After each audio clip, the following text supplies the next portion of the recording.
प्रणाम बच्चों, प्रणाम दोस्तों, सभी को नमस्ते। और हम देखते हैं आज आपके सामने मैं एक नया विषय लेके आया हूँ, नया बिंदु लेके आया हूँ जो आपको अपना परीक्षा का जो प्रश्न पत्र है वो हल करने में बहुत आसानी हो जाएगी। देखते हैं कक्षा 9वीं और 10वीं में विषय हिंदी का जो ब्लूप्रिंट है, अर्थात हमारा जो प्रश्न पत्र आता है परीक्षा में, उसके अंक योजना इस बार सत्र 2023-24 में माध्यमिक शिक्षा मंडल भोपाल द्वारा किस तरह से निर्धारित की गई है, उसी पर आज हम विस्तृत चर्चा करेंगे और मैं आपको समझाने का प्रयास करूंगा। इससे पहले जो भी मित्र मेरा वीडियो देख रहे हैं, इस चैनल को सब्सक्राइब करें, बेल आइकन को दबाएंगे तो आपको विषय से संबंधित और भी नई नई जानकारी मिलती रहेगी। साथ में ये मेरा इंस्टाग्राम चैनल है lalit.gupta67, ये मेरा इंस्टाग्राम है, चाहे तो आप इसको फॉलो कर सकते हैं। इसमें भी आपको इससे संबंधित वीडियो मिलती रहेगी और विषय से संबंधित और भी कोई जानकारी चाहिए तो आप मुझे व्यक्तिगत रूप से फोन लगा सकते हैं। 9587 मेरा मोबाइल नंबर। हम चलते हैं हमारे विषय की ओर, मूल विषय की ओर। देखते हैं विषय हिंदी में ब्लूप्रिंट अंक योजना किस तरह से निर्धारित है, तो हम ध्यान से देखेंगे और ध्यान से इसको समझने का प्रयास करेंगे। अब चलते हैं तो हमारा क्रमांक 1 पे चलेंगे। क्षितिज का भाग जो है वो है काव्यखंड, है ना, जो पद्य भाग है। काव्यखंड का मतलब जो पद्य भाग है वो 17 अंक का निर्धारित हुआ है, ठीक है। और इसके बाद हमारा जो गद्य भाग है क्षितिज का, वो भी 17 अंक का। इस तरह से मिलाकर के हमारी पूरी पुस्तक 34 नंबर की है। इसके बाद जो काव्यबोध है, अर्थात काव्यबोध काव्य शास्त्र, जिसमें काव्य की परिभाषा है ना, काव्य के भेद, छंद, अलंकार, रस, है ना, शब्द गुण, है ना, इस तरह के जो विषय हैं वो 10 अंक के निर्धारित हुए हैं। इसके बाद क्रमांक 4 पर है भाषा बोध, व्याकरण। व्याकरण जो है हमारी हिंदी व्याकरण है वो इस बार 8 अंक की है।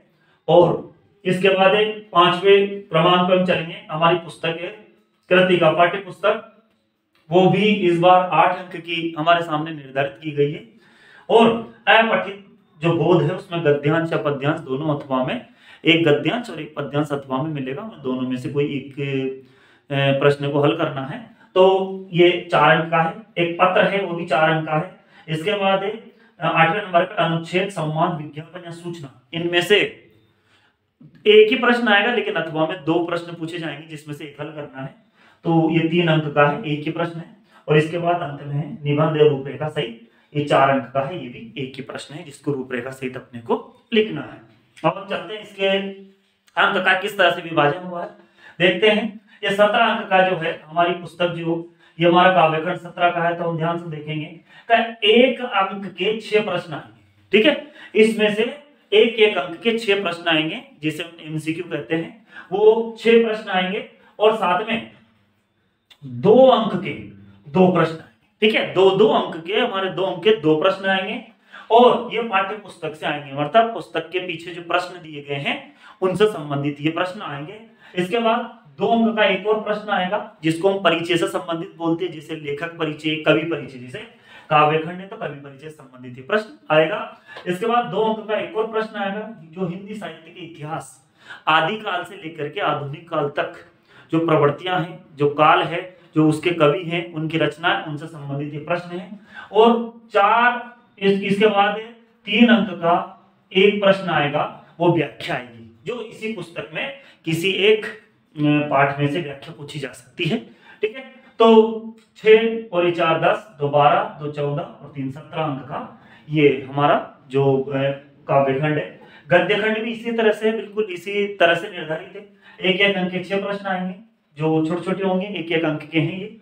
इसके बाद 2 अंक के 2 प्रश्न आएंगे जो हमारी पाठ्य पुस्तक के पीछे जो प्रश्न दिए गए हैं, हर पाठ के पीछे उसमें से 2 अंक का एक प्रश्न वही लेखक परिचय से संबंधित, 2 अंक का एक परिचय ये गद्य की विधाओं से आएगा। जो गद्य की विधाएं हैं, जैसे एकांकी और नाटक में अंतर आ सकता है ना, कहानी उपन्यास में अंतर आ सकता है, रिपोर्टा, संस्मरण, रेखा चित्र, या इनके रचनाकार, या इनकी परिभाषाएं, या निबंध, इससे संबंधित ये प्रश्न आता है।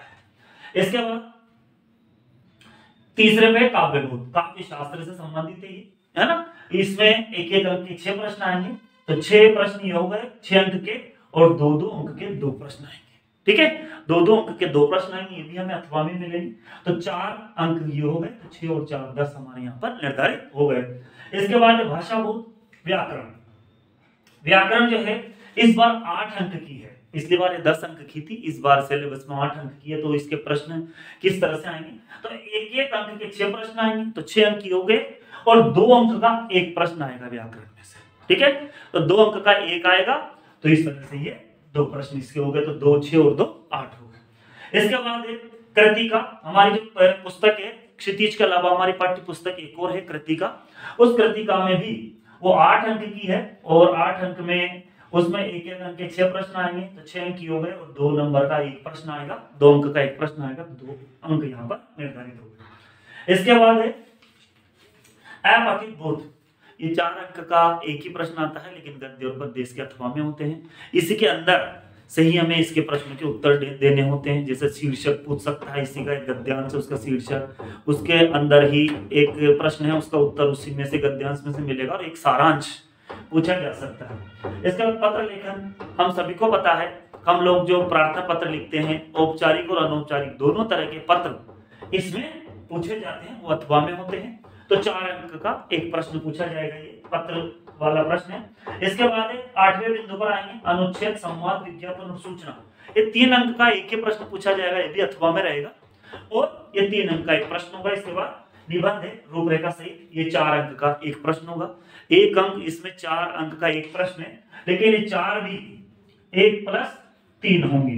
1+3 जैसे होंगे कि 1 अंक इसके रूपरेखा का होगा, और 3 अंक जो है इसके पूरे निबंध को लिखने के होंगे, बिंदुवार जो हम लिखते हैं हमें यह है। इसके बाद ये कुल 75 जो हमारा 75 अंक है इसके निर्धारित है प्रश्न पत्र के। तो 1 नंबर के 30 प्रश्न आएंगे, 1 अंक के 30 प्रश्न, 30 अंक हो गए। 2 अंक के 12 प्रश्न आएंगे, 24, 3 अंक के 3 प्रश्न 9, और 4 अंक के 3 प्रश्न 12। इस तरह से हमारा 75 नंबर का पूरा अंक विभाजन बना है। और इसके बाद इसमें ये ध्यान रखें कुल 23 प्रश्न इस परीक्षा में पूछे जाएंगे, है ना। तो इस तरह से हमारा जो पूरा अंक विभाजन है, इससे हम तैयारी करेंगे तो शायद हमारी बहुत अच्छी तैयारी हो सकती है। अब हम इसके बाद कक्षा 11वीं और 12वीं के ब्लूप्रिंट पर चर्चा करेंगे। आप सभी के सहयोग के लिए बहुत बहुत धन्यवाद, और आगे इसी तरह की और वीडियो देखने के लिए चैनल को सब्सक्राइब करें, बेल आइकन दबाएं। सभी का बहुत बहुत धन्यवाद।